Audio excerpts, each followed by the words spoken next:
अफगानिस्तान और पाकिस्तान के बीच में एक झड़प हुई और इस झड़प में पाकिस्तान की माने तो उसने तहरीक-ए-तालिबान पाकिस्तान नाम के संगठन, जिसकी उसको ग्राउंड बेस्ड इंटेलिजेंस अमेरिका के द्वारा दी गई थी, उसके तहत उसने काबुल के इलाके और उसके आसपास के इलाकों में तहरीक-ए-तालिबान पाकिस्तान के कुछ बड़े अधिकारियों को मारने की कोशिश करी।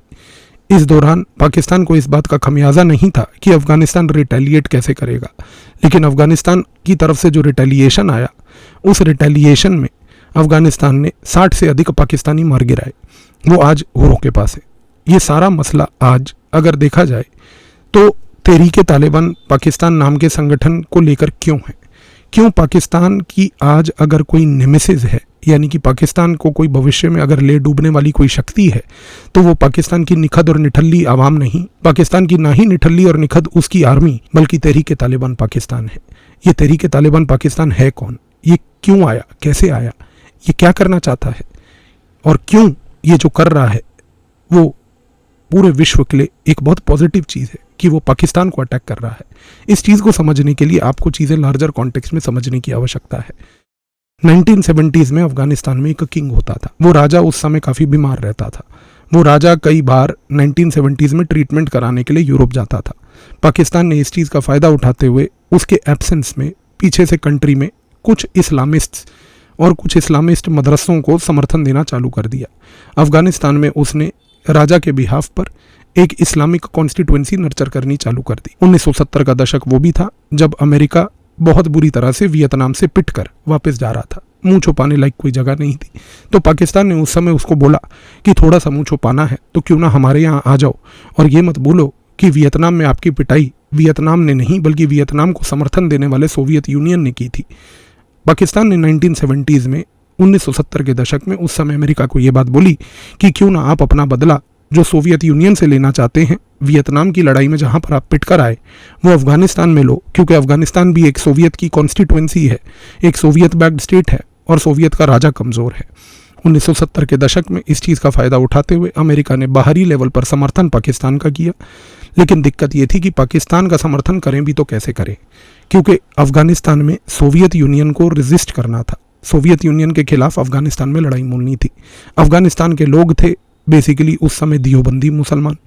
उस समय ये जो दियोबंदीज थे, इनको कैसे हम वायलेंस के लेकर आएँ, इस कॉन्टेक्स्ट में अमेरिका ने 1970 के दशक में पाकिस्तान के साथ मिलकर सऊदी अरेबिया को बुलाकर सऊदी अरेबिया का जो वहाबी इस्लाम था उसको पाकिस्तान के अंदर जो बैठे हुए दियोबंदीज थे, जो हकानिया दियोबंदीज थे, उनके तहत एक हाइब्रिडाइजेशन एंटिटी क्रिएट करी और एक हाइब्रिड एंटिटी के तहत एक वहाबी दियोबंदी हकानिया एक ऐसा आउटकम क्रिएट करा कि जिसके तहत नंबर 1 उन्होंने सोवियत के खिलाफ अफगानिस्तान में एक वायलेंट जिहाद वहाबी दियोबंदी इस्लाम के तहत शुरू करा। लेकिन एक चीज़ गौर कीजिए, 1980 का दशक जो था, उस दशक में अफगानिस्तान में सोवियत यूनियन के खिलाफ एक लड़ाई अफगानिस्तान के खुद के लोग कर रहे थे। जो लड़ाई लड़ रहे थे वो दियोबंदी थे। जो दियोबंदी थे उनको रेडिकलाइज किया गया था वहाबिज्म में, तो वो दियोबंदी वहाबी रेडिकल थे और उनको रेडिकलाइज किया गया था हकानिया मदरसा में। इस कॉन्टेक्स्ट में 1980 के दशक में जब ये रेजिस्टेंस कैंपेन चल रहा था अफगानिस्तान में, तब सिर्फ ये दियोबंदी वहाबी वहाँ पर नहीं थे, बल्कि 2 और संगठन बने, जिसमें से एक महत्वपूर्ण संगठन था जिसका नाम था हक्कानी नेटवर्क्स। हक्कानी नेटवर्क्स को उस समय बनाने वाला जलालुद्दीन हक्कानी था। जलालुद्दीन हक्कानी को भी उसी तरीके से वहाबी ट्रेंड में और वहाबी इस्लाम में ट्रेन किया गया, उसको वहाबी ट्रेंड और वहाबी इस्लाम में रेडिकलाइज किया गया और उसको भी सोवियत के खिलाफ जलालुद्दीन हक्कानी को कुछ ट्राइबल लोगों को एकजुट करके अफगानिस्तान में सोवियत के खिलाफ लड़ाया गया। और तीसरी चीज़ थी कि सऊदी अरेबिया जब पाकिस्तान गया था और अमेरिका के बिहाफ पर सोवियत के खिलाफ एक जिहाद चला रहा था, उस दौरान उसने अपना खुद का एक बड़ा महत्वपूर्ण एक पॉइंट जो क्रिएट किया था वहाँ पर, वो था एक बेस। और उस बेस को आज हम अरबिक लैंग्वेज में जिसको हम बेस कहते हैं उसको जानते हैं अल-कायदा के नाम से। अल-कायदा जो है एक शब्द है जो अरबिक शब्द है। अल-कायदा का मतलब होता है द बेस, और अल-कायदा द बेस ये क्रिएट किया था सऊदी अरेबिया ने ओसामा बिन लादेन की लीडरशिप में एक वहाबी एंटिटी, जो कि पाकिस्तान के अंदर रहकर अफगानिस्तान के जिहादियों को उकसाकर अफगानिस्तान में दियोबंदियों को उकसाकर, अफगानिस्तान में हकानियों के साथ जुड़कर सोवियत के खिलाफ एक जिहाद लड़ रही थी। ये जिहाद का कैंपेन 1979 से 1988 तक चला। 1988 में जब ये जिहाद का कैंपेन पूरा खत्म हुआ, इस जिहाद के कैंपेन के खत्म होने के तुरंत बाद एक बड़ी महत्वपूर्ण चीज हुई कि सोवियत यूनियन ने हाथ खड़े कर दिए। 1988 में सोवियत यूनियन ने हाथ खड़े करके वो वापस चला गया अफगानिस्तान को वैसे का वैसे ही छोड़कर। अफगानिस्तान में सोवियत बैक्ड जो अभी तक शक्तियां थी वो खत्म हो चुकी थी। अमेरिका ने देखा कि सोवियत जा चुका है, अमेरिका ने भी अफगानिस्तान को डंप कर दिया। इस कॉन्टेक्स्ट में अफगानिस्तान में क्या बचा? अफगानिस्तान में बचे वहाबी, रेडिकल, दियोबंदी, हकानी मदरसे वाले। अफगानिस्तान में बचा हकानी नेटवर्क्स, जलालुद्दीन हकानी वाला। अफगानिस्तान में बचा उस समय अलकायदा। इन तीनों के बीच में पावर स्ट्रगल चलती रही जो 1988 से लेकर लगभग 1996 तक चली।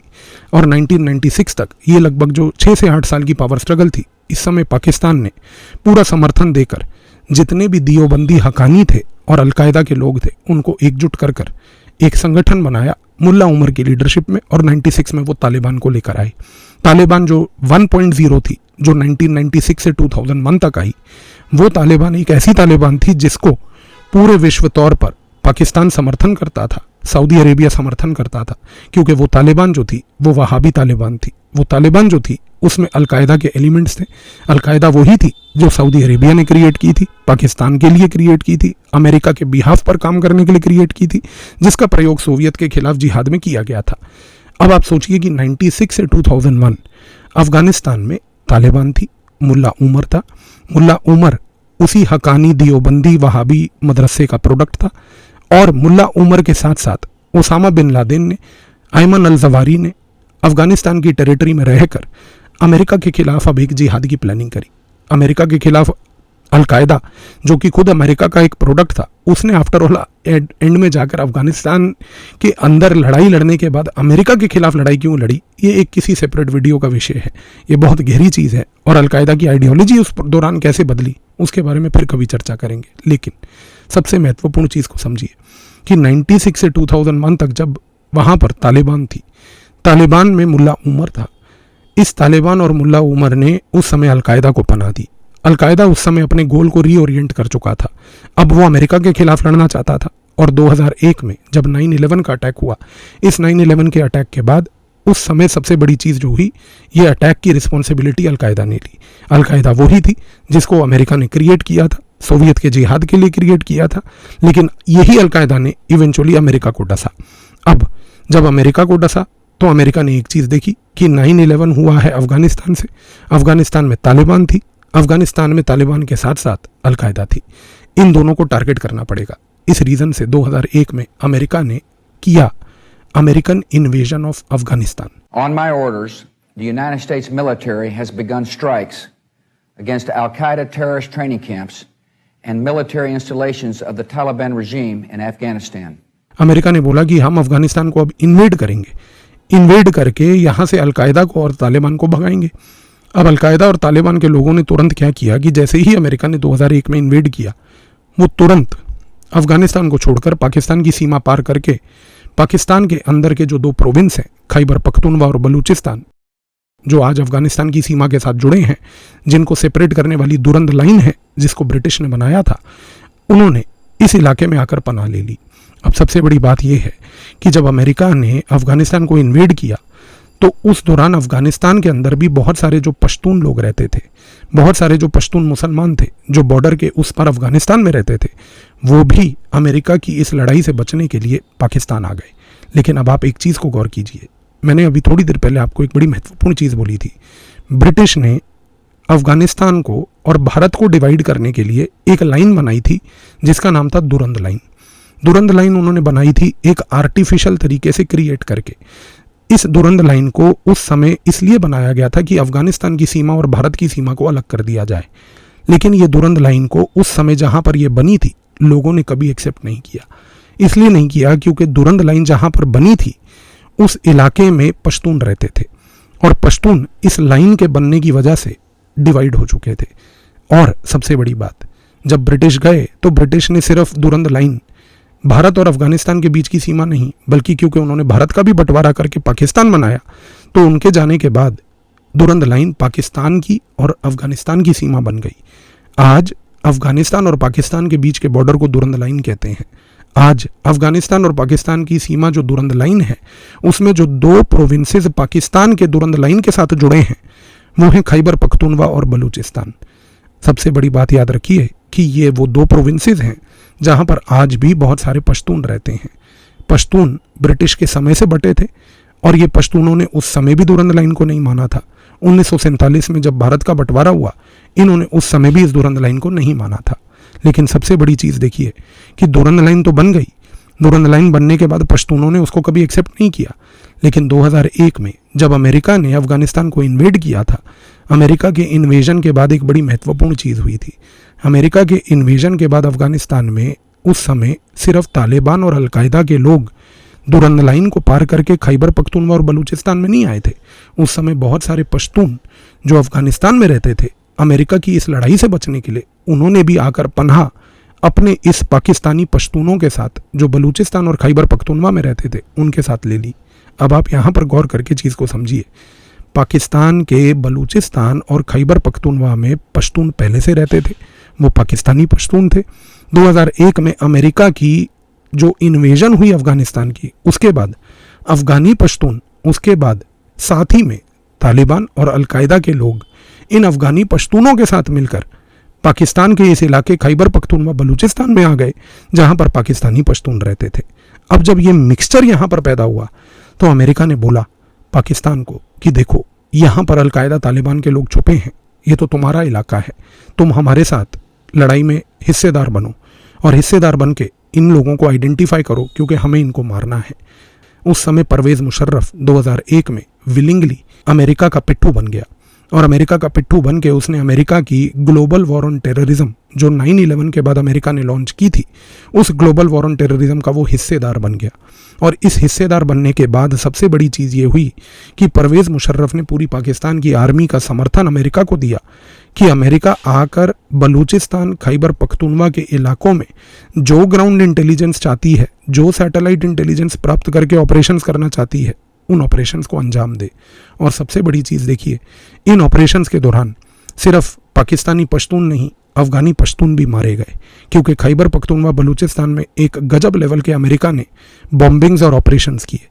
इस दौरान जो पाकिस्तानी पश्तून थे, जो अफगान पश्तून भाइयों को पनाह देकर बैठे थे, उनके अंदर एक हेट्रेड पाकिस्तान को लेकर, पाकिस्तान की सरकार को लेकर, परवेज़ मुशर्रफ को लेकर, पाकिस्तान की आर्मी को लेकर पैदा हुआ। उन्होंने कहा कि ये कैसा देश है, जिस देश के हम नागरिक हैं, उस देश का सेनापति, उस देश का राष्ट्रपति परवेज़ मुशर्रफ, वो व्यक्ति आज अपनी ही सेना का प्रयोग अमेरिका का पिट्ठू बनकर अमेरिका के बिहाफ पर हमारे खिलाफ कर रहा है। इस दौरान जो 2002 से लेकर 2005 तक की परिस्थिति हुई, इस दौरान खैबर पख्तूनवा और बलूचिस्तान में जितने भी पाकिस्तानी पश्तून रहते थे, जब वो अफगानी पश्तूनों को पनाह देते थे, उन्होंने पाकिस्तान के खिलाफ एक हेट्रेड पैदा करी। और इस हेट्रेड का सबसे ज़्यादा फायदा अगर किसी संगठन ने उठाया तो वो अलकायदा थी, क्योंकि अलकायदा का एनिमी सबसे पहले वैसे भी अमेरिका था। अलकायदा वैसे भी चाहता था अमेरिका को निपटाना। और आज अगर अमेरिका खैबर पख्तूनवा बलूचिस्तान में आकर अफगानी पश्तूनों के ऊपर और साथ ही में पाकिस्तानी पश्तूनों के ऊपर ऑपरेशंस कर रहा था, तो इस कॉन्टेक्स्ट में एक चीज़ तो क्लियर थी, अलकायदा ने इन पश्तूनों का समर्थन किया। और इन पश्तूनों का समर्थन करके 2007 में अलकायदा की मदद से यहाँ पर बना एक ग्रुप जिसका नाम रखा गया तहरीक तालिबान पाकिस्तान उर्फ पाकिस्तान तालिबान। पाकिस्तान तालिबान इसलिए रखा गया क्योंकि ये पाकिस्तान के लोग थे जिनको अलकायदा ने समर्थन दिया। और अलकायदा ने बोला आप हमसे समर्थन लीजिए और समर्थन लेकर पाकिस्तान की सेना का, पाकिस्तान की सरकार का और पाकिस्तान की इंटेलिजेंस का, पाकिस्तान की ISI का हर एक लेवल पर विरोध कीजिए। और उसके बाद तहरीक तालिबान पाकिस्तान यानी कि पाकिस्तान तालिबान की एक पूरी आइडियोलॉजी बनी। और वो आइडियोलॉजी ये थी कि उन्होंने एक चीज़ बोल दी कि हम तब तक पाकिस्तान में लड़ाई नहीं रोकेंगे जब तक पाकिस्तान में शरिया लागू नहीं होगा, तब तक ये लड़ाई नहीं रोकेंगे जब तक पाकिस्तान की सरकार के अंदर से और पाकिस्तान की आर्मी के अंदर से एक एक ऐसे एलिमेंट को हम उखाड़ ना फेंकें जो अमेरिका का गुलाम और पिट्ठू बना हुआ है। आज जितना पाकिस्तान अमेरिका के क्लोज जाएगा, जितना वो अंदर अपने प्रचार करेगा कि अमेरिका हमारा नया दोस्त बन रहा है, यहाँ पर गौर कीजिए पहली बात कि उतना ही पाकिस्तान तालिबान को हेट्रेड पैदा होगा पाकिस्तान आर्मी के खिलाफ, पाकिस्तान की सरकार के खिलाफ, पाकिस्तान की इंटेलिजेंस के खिलाफ। 2007 से लेकर 2025 तक पहली बात तो आज अगर देखा जाए तो पाकिस्तान तालिबान का उद्देश्य केवल एक है, वो पाकिस्तान के अंदर रहकर पाकिस्तान के इन Khyber Pakhtunkhwa, Balochistan federally administered tribal areas, इन सारे इलाकों में रहकर पाकिस्तान का विरोध करती है। पहले इसका समर्थन अलकायदा करता था, आज इसी पाकिस्तान तालिबान का समर्थन तालिबान करती है। तालिबान इसलिए करती है क्योंकि तालिबान को ये बात पता है कि उसके लिए तहरीक तालिबान पाकिस्तान को समर्थन देना एक ट्रम्प कार्ड है।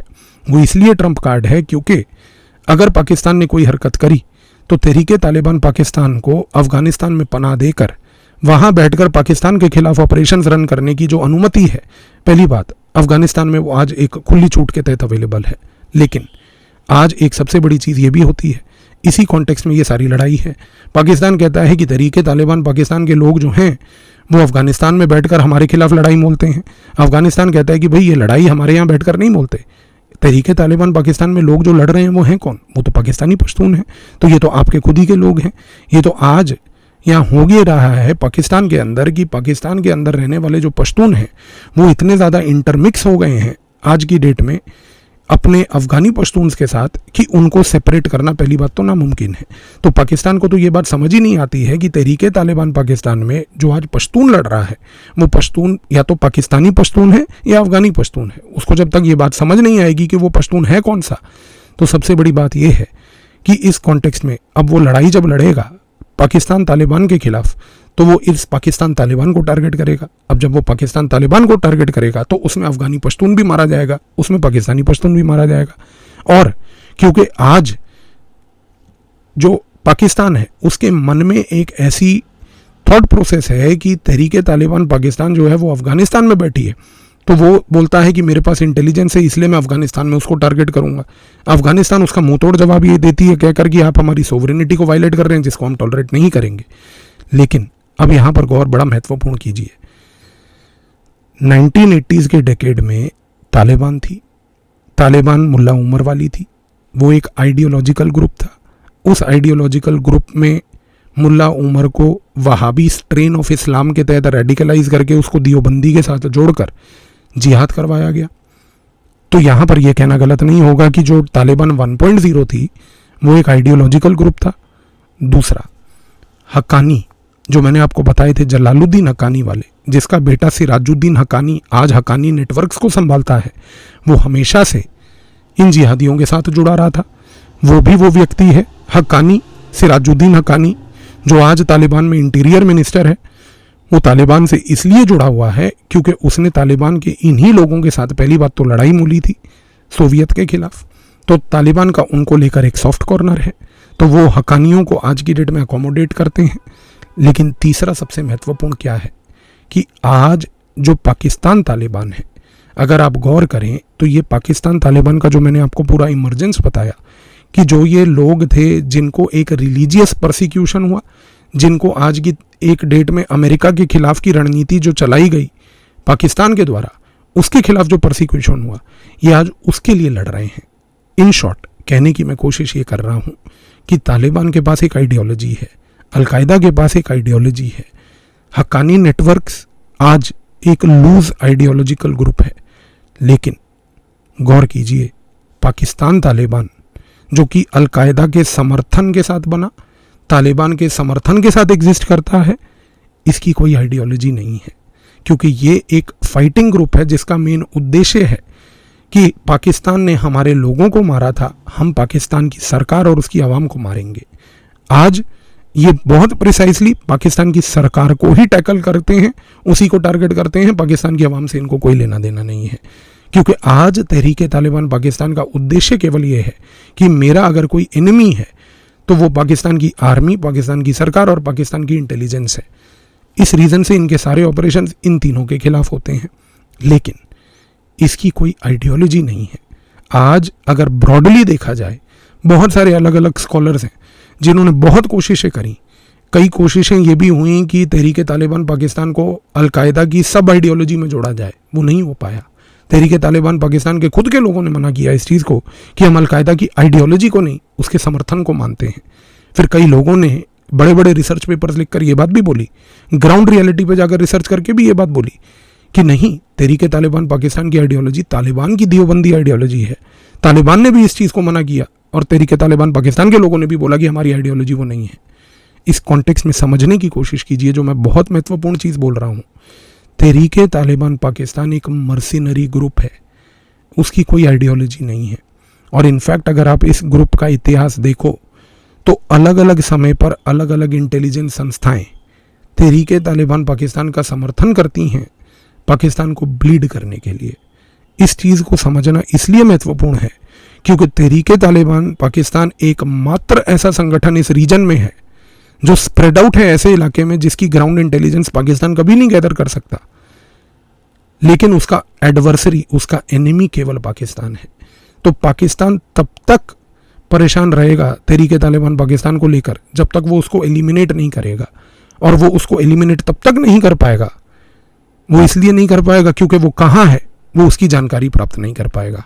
तो आज जो मैंने आपको शुरुआत में एक पॉइंट बोला था कि यदि पाकिस्तान का कोई एंड स्टोरी लिखने जा रहा है तो वो पाकिस्तान की निकम्मी आवाम, उसकी घटिया सरकार, उसकी गिरी हुई आर्म्ड फोर्सेस नहीं, पाकिस्तान का एंड अगर कोई लिखेगा तो वो एक ही संगठन है जिससे पाकिस्तान डरता है, जिससे उसकी रूह कांपती है, जिसकी वजह से वो सो नहीं पाता, वो है तहरीक तालिबान पाकिस्तान। और इस पूरे संगठन का स्ट्रक्चर आज इतना डिफ्यूज्ड है, एक मोनोलिथ नहीं है कि ये एक जगह पर नहीं बैठा हुआ, ये इसने अपने इतने सारे सेल्स पूरे इस इलाके में बना दिए हैं, दुरंद लाइन के इस पार और उस पार। और वहाँ पर जो टोपोग्राफी है, वहाँ पर जो पहाड़ हैं, पहाड़ के अंदर की जो गुफाएं हैं, उनको कोई सैटेलाइट्स पेनिट्रेट नहीं कर सकती। इस कॉन्टेक्स्ट में पाकिस्तान जितनी मर्जी कोशिश कर ले, अमेरिका जैसे निकम्मे देश की जितनी मर्जी सहायता ले ले, जितनी मर्जी इंटेलिजेंस गैदरिंग कर ले, वो कभी भी तहरीक तालिबान पाकिस्तान को डिफीट नहीं कर सकता। वो टारगेट कर सकता है, उसके लीडर्स को डिकैपेसिटेट कर सकता है, लेकिन इस मुहिम को, इस सोच को नहीं मार सकता। और जब तक ये सोच जिंदा है तब तक पाकिस्तान सो नहीं पाएगा। तो आई बिलीव ये जो झड़प अक्सर पाकिस्तान अफगानिस्तान के बीच में होती है, तहरीक तालिबान पाकिस्तान को लेके होती है, इस वीडियो के बाद आपको इस झड़प के पीछे के पूरे इस आइडियोलॉजिकल थॉट प्रोसेस के लेकर क्लैरिटी हो गई होगी। क्योंकि इस वीडियो के बाद मुझे ऐसी आशा है कि कल को जब भी तहरीक तालिबान पाकिस्तान के जाबाज लोग पाकिस्तान में अटैक करेंगे, आपको ये चीज़ समझने में डिफ़िकल्टी नहीं होगी ये अटैक हो क्यों रहा है, इस अटैक के पीछे उद्देश्य क्या है, और आपको ये चीज़ समझने में और प्रोसेस करने में दिक्कत नहीं होगी पाकिस्तान इतना आज की डेट में तहरीक तालिबान पाकिस्तान को लेकर परेशान क्यों है। धन्यवाद।